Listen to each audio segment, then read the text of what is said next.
was in like 2017, I want to say. It was like a small, oh, this is another one I got. Hold on, let me just write it down so I don't forget.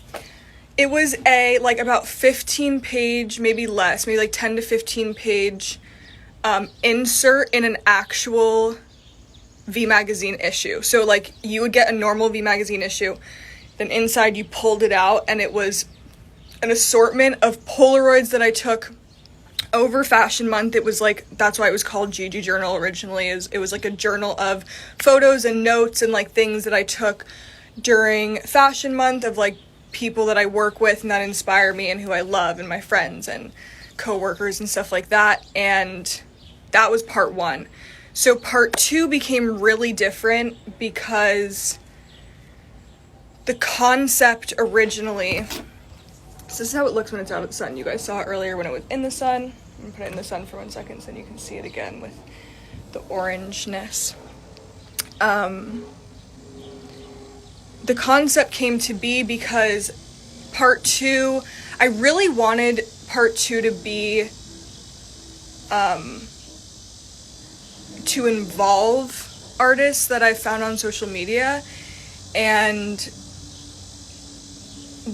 we started talking about it kind of like mid last year, and it kind of at first was like, oh, maybe we'll do like more of like a normal like editorial kind of like story as the Gigi Journal, where maybe we would do like accessories and send different artists accessories that I've followed online for a long time, and then they kind of take that accessory and make it into a piece like that has to do with like their way of working. And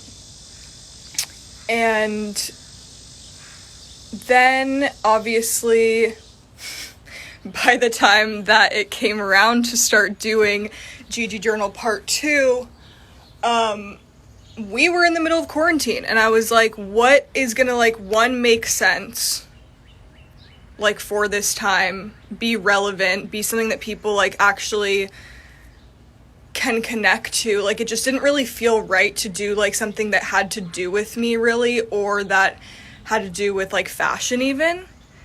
And I also like realized that I wanted it to be more something that wasn't just like artists that I already follow that might already have a following.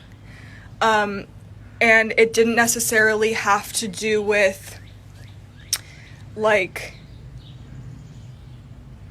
I don't know, I wanted it to feel more like the world coming together to make something. Like, so many people that, like, don't know each other, and, you know, like, I've never met these artists. These are, even the ones that I follow, like, that I wanted to include in the first place, like, I never have met most of them. There's one artist that I know personally, Austin, who's a really good friend of mine, one of my best friends, and she is in it.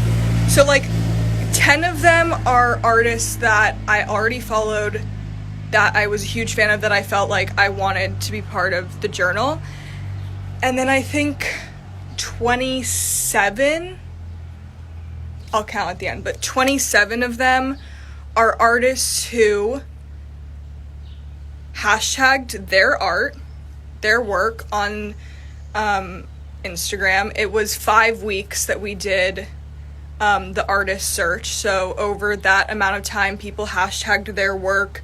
Then me and the V Magazine team went through them. I chose my favorite artists out of all of those, and then we contacted them, gave them the theme, started emailing back and forth. Some people kind of really like knew what they wanted to do with the concept, and like that was great. It was also amazing for the artists that like gave me ideas, and we can go back and forth, and like it was more of a conversation and like a creative direction experience for how they were going to take on the concept. So the concept was Quarantine, as it's titled, but that includes either the artists experiencing quarantine or honoring essential workers. So those were the things that they could choose from.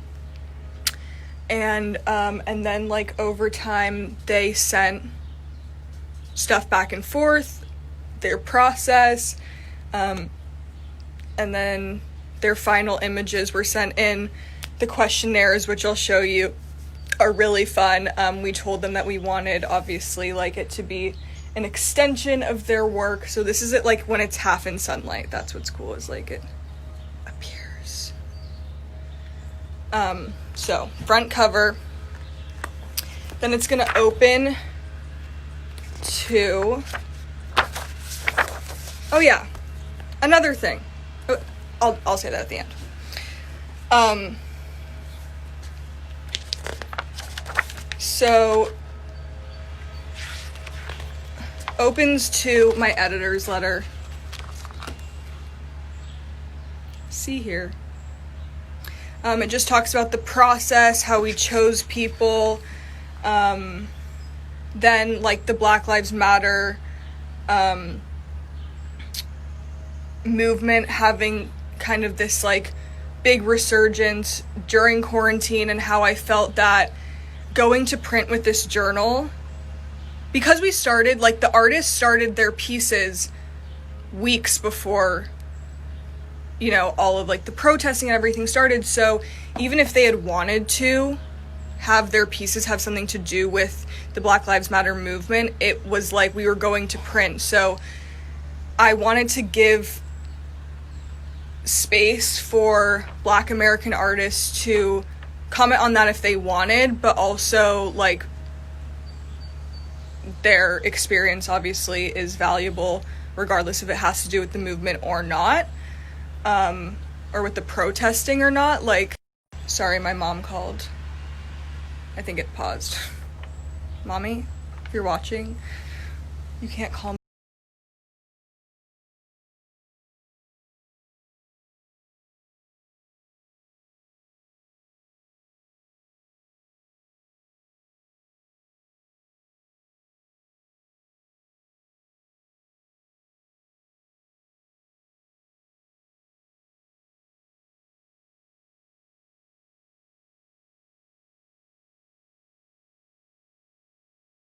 Use pages for whatever they deemed necessary, and so and also a percentage of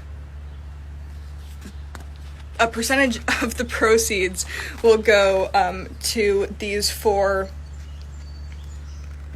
organizations: Black Lives Matter, NAACP, ACLU, and Campaign Zero. It explains what their missions are.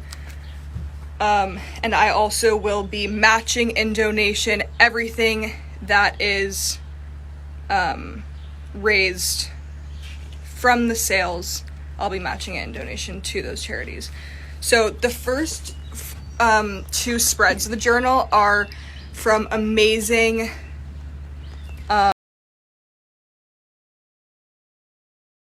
creatives. I will introduce them now. This one is by Cleo Wade and DeRay McKesson, and the words are by DeRay, and then Cleo did the art in her obviously legendary and iconic text that she does her art in. You guys can find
It's called He Said We Don't Bleed, He Was Wrong. It's like a really powerful piece on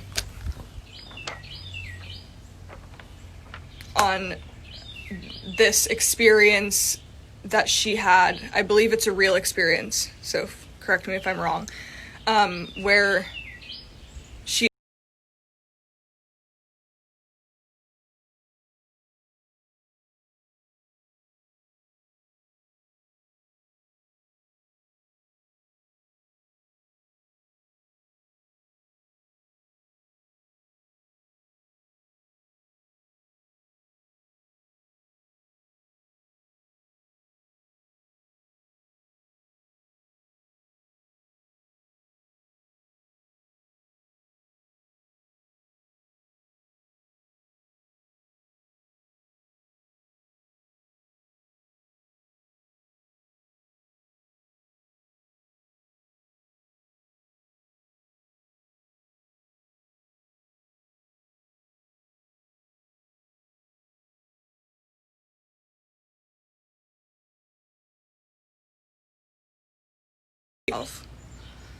and listen to these people and follow these people and like learn from them, because they're just amazing. And Nicole Counts is a writer. She's the senior editor at One World, and she wrote a beautiful story. It's a story, and it's a story about a dream, I believe, that she also really had.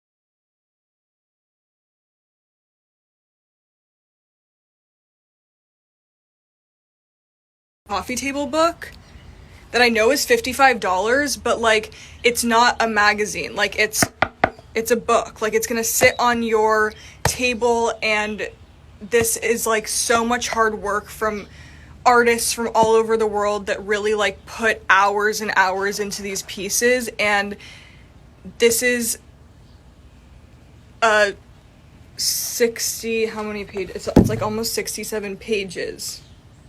So yeah, like it's $55, but it's less than $1 per page, and like you're getting art from amazing people. And yeah, it's really something that we are sending as a keepsake of this time. A timestamp, a time capsule of this time, like that you can have on table and know that like it's sitting in your living room with love from our living rooms where we worked on it to yours. So yeah, I hope you guys love it, and we will start with, it starts with Bridget Hoffman, who's 28 years old. She's from Miami. She lives in Germany, I believe. And I love her piece because it's like how she felt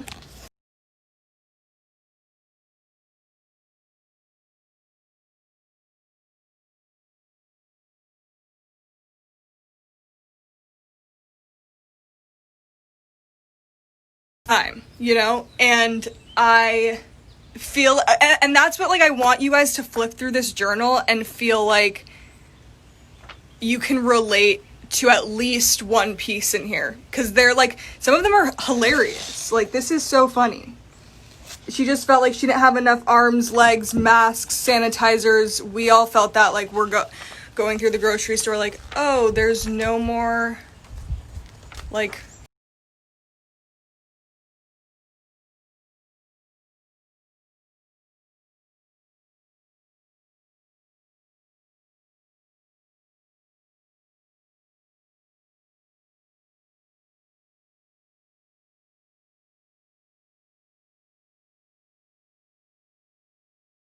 the child hand soap isn't soap. Like, I was fine with buying the child hand soap. I don't know, just funny things. So what's great about when you open these pages is that you'll get a questionnaire for each artist. Like, this is their art piece, and this is their questionnaire that has the same questions, but they all decorated them and answered them really differently. And yeah, it's very fun.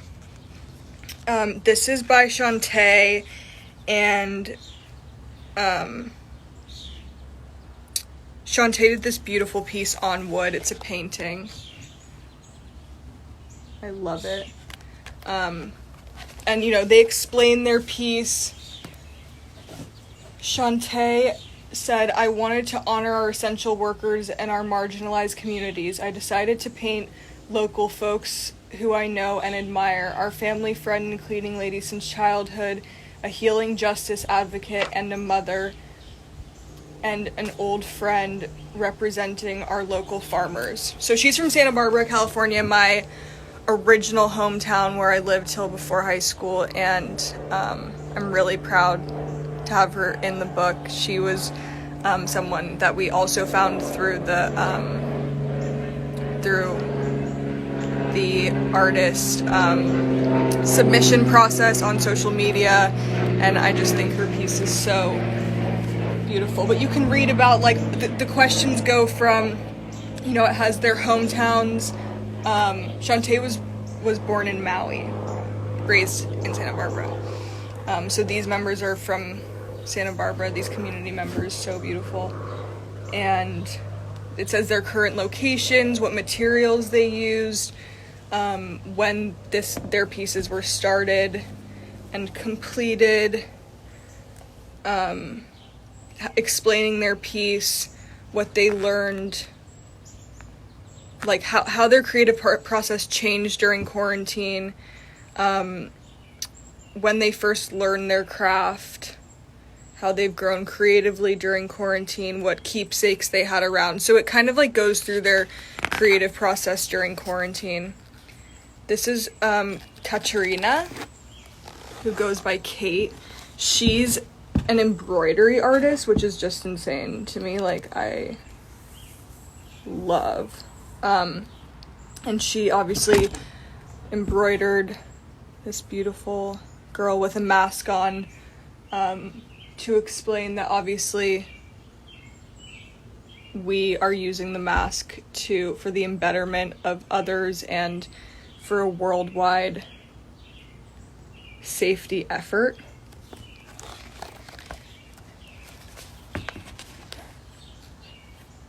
Her piece is titled "The Flowering of the Soul." She's from the Ukraine and now lives in Russia.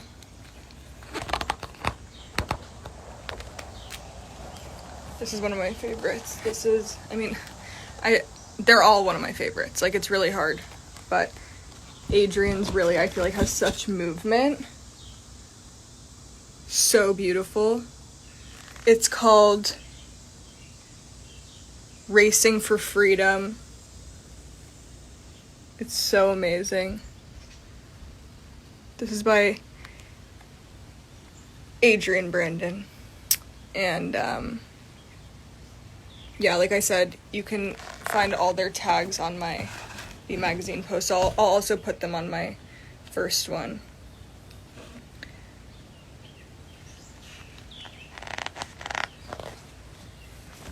This is Tetsuya Tanaka, who is a miniature artist. He's not miniature. The things he uses is miniature. And